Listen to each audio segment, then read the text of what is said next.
Hello everyone. Welcome to class. Welcome to our online video version of class. So we are moving into our final unit for the semester now, and there are two assignments that go together for this, which is your final microtheme and your final essay. Usually there would be a third component as well, which is the presentation, but we have canceled the presentation this semester for obvious reasons, given the situation that we're in. So we are still looking at writing as a process by having these two assignments together. So you can't just write something and turn it in and call it done. Microtheme 6, your final microtheme, is there in place to kind of, in a way, force you, I guess, to work ahead and to get your thoughts together, and also a chance to get some feedback from me before moving into Essay 4, which is worth the most points and therefore has the most capacity to affect your grade, your overall grade for this class more than any other project or assignment this semester. So basically Essay 4 is in lieu of a final for our class. So we don't have an official final exam. Essay 4, our big research paper, is your kind of final exam. It's your final big project for our class. I like to think about, if you play video games, of like leveling up, right? And the idea of like a final boss where everyone gets kind of, every level gets kind of more difficult than the one before, and also will draw on the skills and the things that you learned from the level before. So you can think of like Essay 4 as your final boss for this class in a way. So it's not just an isolated assignment, it is putting together many of the skills that we have learned in other assignments throughout the semester. So basically it's like, show me what you've learned. Impress me, show me what you've learned in our class together this semester. So you will also have a journal due this week that is a brainstorming activity. So it's a chance, again, looking at writing as a process for you to get your ideas together, just to get some ideas on the page. When it comes to brainstorming, I really recommend, I know it can be very difficult to do this. It's one of those things that's easier said than done sometimes, but try to not judge your ideas. Try to really just let them flow onto the paper as you're writing them. And the point of a brainstorming activity is just to get the ideas out there. And then step 2 is to analyze those ideas. So that at that point you can look at them with some judgment and decide, would this work for this particular assignment, yes or no? And that's the point when you can look at things like page length, for example, right? I like to think of that example of Goldilocks, right? Where she says, you know, this porridge is too hot, this porridge is too cold kind of thing. But it's like, oh, this paper would be way too long. There's way too many ideas to explore here. Someone could write an entire book about this versus, oh, there's not enough here actually to explore and to fill up the page limit. Oh, like this is just right? So that's one thing that you would be looking at. Other things might be, if you can find enough sources about that topic, if you personally are passionate enough or interested in writing about that topic, or if it's something that maybe you're really interested in, but you're like really emotionally activated by it and find it super upsetting to write about, it might not be the best to bring into the school space, at least at this point, where you're being asked to write from more of a place of logic and ethics. So if it's something that you do feel like you can't really get past the emotional response for, it might not be perfect for this essay. Maybe save that for a blog post, or maybe just save it for something to write about in the future.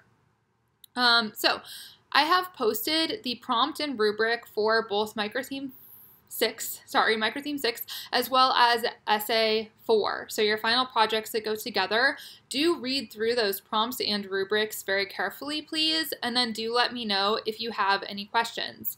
But basically, what is being asked of you here is to write about a text and connect it to a current cultural phenomenon, conversation, that kind of thing. So think about, you've got two things that you are building a bridge between and that you're bringing together for this assignment. One is a text. And when we're talking about a text in this case, we're really talking about an artifact, right? It could be so many things. It could be really outside of what is considered like the normal academic box for a text. So I think the obvious one when it comes to a text is reading something, right? Like reading something in your book, maybe a chapter or an essay or a short story. And yes, all of those are texts and all of those would work wonderfully for this assignment. But you do not have to limit yourself to a traditional written text. You could also use a documentary.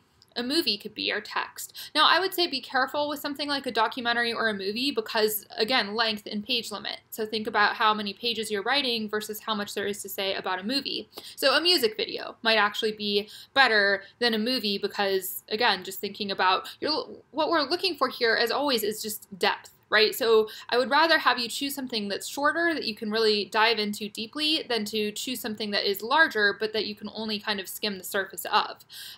So a music video would be great. A video game would be great. What else? Like an advertisement or like a solid advertisement, like a photograph in a magazine, as well as like an advertisement like you see on television, a commercial. That's the word I'm looking for, right? A commercial would work really well for this assignment. A PSA sent out, like smoking cigarettes are bad for you, public service announcement, any of those kinds of things would work well. So if you have any questions, you can always send me an email and ask. I'm happy to have Zoom meetings in lieu of office hours as well to discuss that further. But again, you will be getting feedback on your Microtheme 6 as well. So that will be an opportunity where you could ask me some questions about, would this text be appropriate or otherwise. So that's one thing that you'll be doing is having the text, and then what you're uniting that text to is a cultural conversation or phenomenon.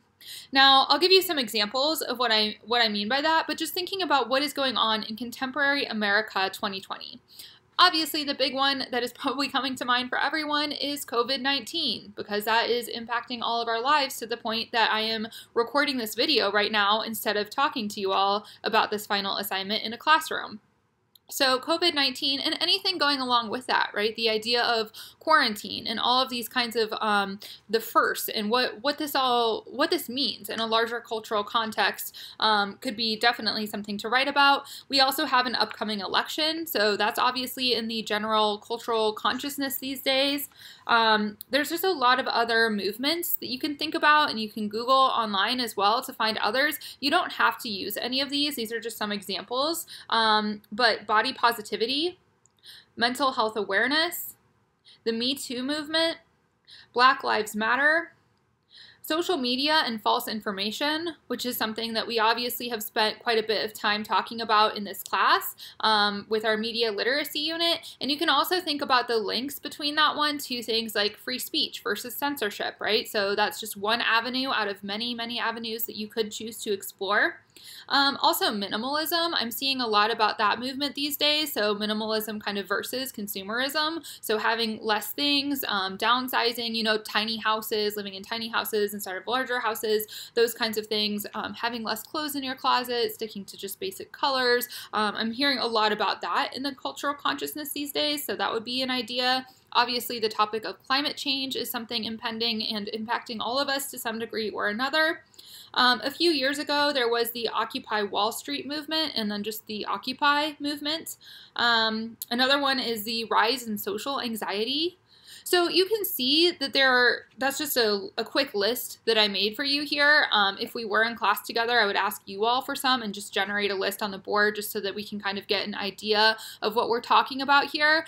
You do not have to use any of those ideas off of the list. So those are just ideas to get you started, hopefully so that you can kind of get the idea of what genre we're looking for here, what is being asked of you, and if you're really not sure what to write about and one of those things interests you, go for it.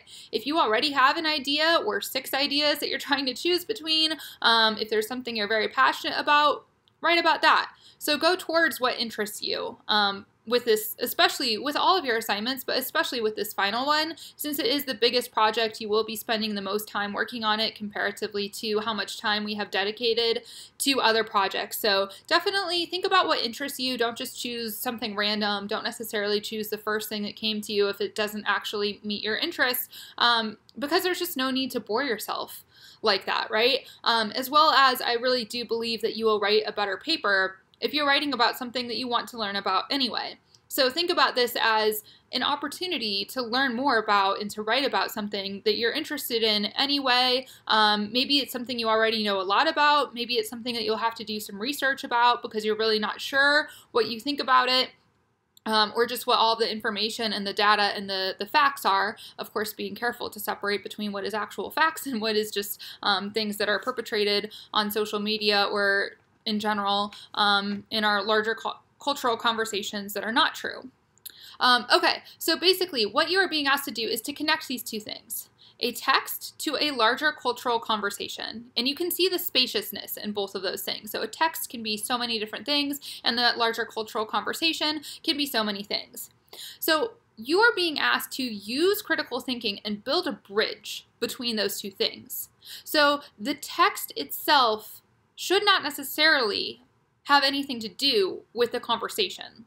So basically, another way of saying that is, I'm asking you to make an argument about the text in your final 2 assignments for this class, your final 2 larger assignments. You'll have still some journals and small things like that that are participation points, but we just have 2 bigger grades left in here. So it's not a book report. It's not just kind of regurgitating what other people say about this topic. That's not what we're looking for here. That would be an informational essay, right? An informational essay is an essay that is just saying, like, summarizing, right? So in this class, we've talked about the difference between summarizing something versus making an argument. So making an argument means that someone else can and should disagree with your thesis statement.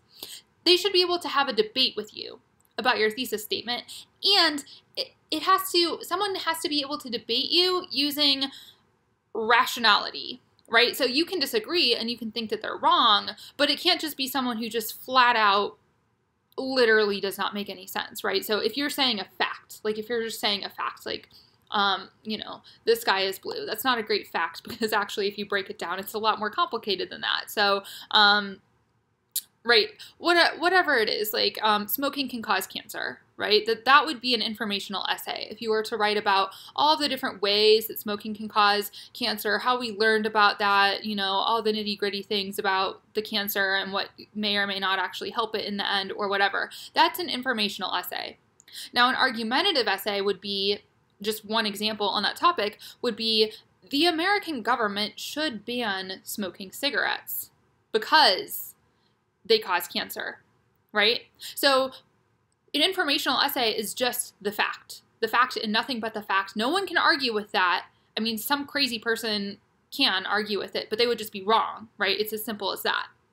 So an argument is what you do with the information. So you take it somewhere and in this particular argument that I just used as an example is a proposal, right? A call to action. We should do this. There's other kinds of arguments, and you'll be talking a lot more about that in English 102, which is focused all on arguments. But we're trying to kind of give you a leg up for that class so that you'll be ahead and really ready to go next semester in English 102, which is, again, of course, a required class for everyone at SIUE.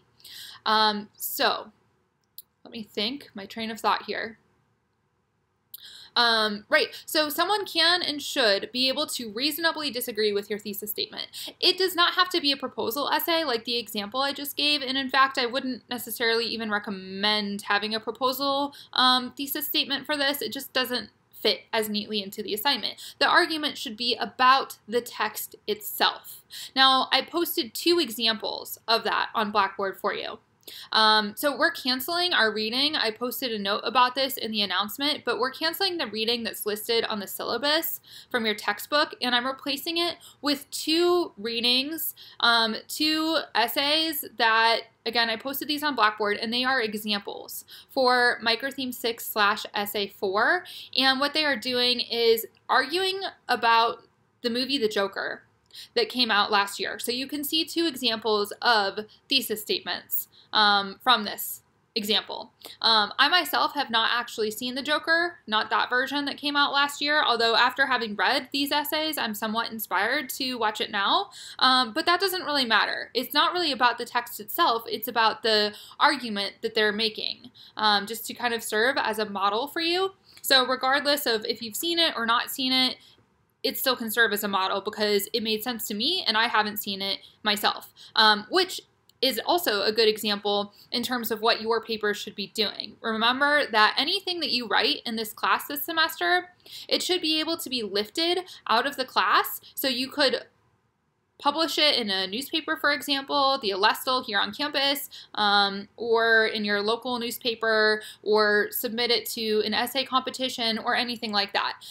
So it should always, your papers in this class, they should always make sense to someone who has not read the text. So thinking about the basic essay outline, in your introduction, you should be orienting your reader to the topic, and part of that is explaining what this text is, some basic information about the text, enough that someone, so thinking about like your essay 2 evaluation of Parks and Rec, remember, you were asked specifically to tell us, you know, what is the genre, when did this come out, what is it about, those kinds of basic things, so that if someone is not familiar, they can still appreciate your evaluation. In the same way, you'll want to give some background in your introduction for this final series of 2 assignments on both the text as well as the cultural phenomenon. So in these 2 essays that I posted, I will read those thesis statements for you now, just so that you can get the idea here. So the thesis statement of 1 is, far from a call for violence, the film is a desperate, plaintive cry for help, an indictment of a society that ignores the mentally ill within it, calling for more treatment for those afflicted when the tragedy occurs, only to forget about them once the next news cycle begins. So basically, that paper, you can see already just from that thesis statement, that article is praising the Joker. And it's saying, hey, this movie is basically, it's raising awareness for mental health unwellness in our country. It's saying that they do not have enough resources, and that we can do better, basically. And so it's saying that this movie is advocacy for mental unwellness, right? For mental health and topics surrounding that in our country, and saying that basically what we're doing right now is not enough and things need to be better so that we can help people who are struggling with these kinds of things, so that we don't have these kinds of tragedies happen as a result of people not getting the help that they need, right? So it's coming from a place of compassion for the Joker, who apparently, from the background that I read, and just from the other Batman movies that I have seen, obviously has had a lot of trauma in his life that has led to him becoming this supervillain, right? So that paper, by the way, that article, I will say that I didn't think that it did a great job. I think it actually did a really bad job of providing enough textual evidence to back up that point. So I just wanted to throw that out there as you're looking at it as a reference and as a model. Know that your papers will require a lot more textual evidence, which again is specific examples from the text itself to back up your points. They kind of just leave that claim. It is their thesis statement, but they kind of leave it hanging there. And I wish that there was more specific examples. Basically, an argument, you're trying to convince your reader. So you want to give them specific examples so that you can show them that you're right. Basically, think that your reader is someone who does not currently agree with you, but could if you provide a convincing enough argument. So I did read other articles and on the internet about the same topic, and I did find that there is actually quite a bit of textual evidence from this movie that could support that thesis. So I don't really know why it wasn't included in this particular article, but I just wanted to throw that out there as some food for thought. So it is a model, but it's not a perfect model for what you should be doing. It would not receive an A if that article was submitted for this particular assignment. Now, that was one of 2 articles that you need to read for this week, like I said. The second one, the thesis statement is, the troubled supervillain perpetuates damaging stereotypes. So as you can see, this one is from the exact opposite standpoint, right? It's saying that the Joker is perpetrating dangerous stereotypes about people who are mentally unwell. So the one is saying, hey, this movie is doing great things, mental health advocacy, and the other one is saying, no, it's actually perpetuating stereotypes and doing a bad thing. It's really interesting, isn't it, that these 2 writers, they both watched the same movie, but then walked away with complete opposite conclusions. So whatever you're writing about in a text, again, you're making an argument. Somebody else can and should be able to make a different argument about that text than the one that you are making. We all come from different backgrounds. We have different perceptions. We notice different things in a particular text that we're looking at. And that's kind of the beauty of it, right? It takes all different kinds of people to make the world go round. And I think we can learn a lot from each other, especially by talking to people who disagree with us and reading the viewpoints of people who have different viewpoints than us. If we're just always kind of in an echo chamber and only listening to people who think the same exact things that we do, there's not a lot of room for growth there, is there? Okay, so I feel like I missed something that I wanted to say about before the Joker. Okay, so hopefully that makes sense.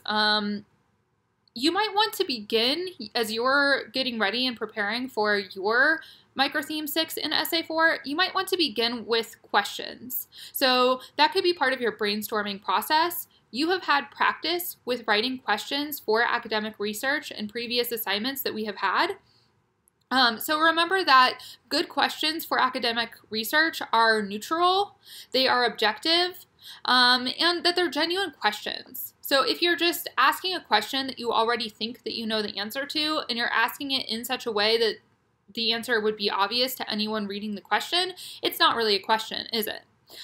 So some examples from the Joker movie that we were just talking about would be, how does our understanding of the Joker in the new Batman movie, sorry, I don't feel like I wrote that out in a way that makes a whole lot of sense. How does our understanding of the Joker in the new Batman movie deepen or change in light of the mental health awareness movement? That might be a better way of saying it. Another way of saying it is, does the Joker help or harm the public's perception of mental illness? So you're asking, is it doing this thing or is it doing this thing, which you might notice to be a binary. So a question would be, is that a false binary, right? Is it maybe doing something completely outside of that box altogether? That would be an important question as well. But basically just asking some questions to investigate from a place of curiosity, right? So questions about just the relationship between your text and the cultural phenomenon. So I'll post some questions in my announcement that I'm going to send out on this section that you can kind of like insert your particular text into and the particular cultural phenomenon that you're looking at. So just questions of like, how does this thing change our understanding of this thing? Or how is this thing significant in the light of this thing, right? Again, you've been kind of prepared for this with, again, Essay 2, when you were asked the question in your evaluation for that Parks and Rec episode about how is this significant in light of contemporary 2020 America. So this is a very similar question to that. Okay, finally, the last thing that I wanted to say in this video is that you'll notice for Microtheme 6 and for Essay 4 that you have the option of working with a partner. So that's something that I don't really know how that will work out now that we're in the situation that we're in. I was going to take it off initially, but then I thought I'll just leave it on, and if someone really wants to work with a partner and you have a strategy and an idea of how to make that work out, let me know. So don't just work with a partner without checking in with me. I'm still open to the possibility, but I just want to know that you have some ideas in place. Are you going to like Skype to talk about it, or just check in with me before just automatically working with a partner, because it's a little bit more complicated this time. So I just want to check in and know that you kind of have a game plan for how you're going to address working together given the current social distancing, pandemic, pandemonium situation that we're all in. So that is all for now. Like I said, feel free to contact me if you have any questions.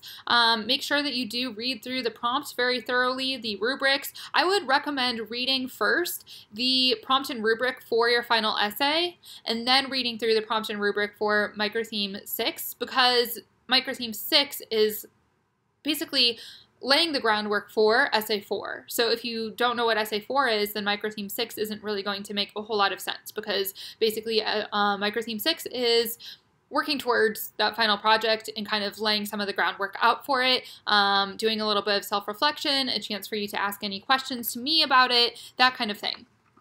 Okay, yeah, I think, let me just see if I missed anything here.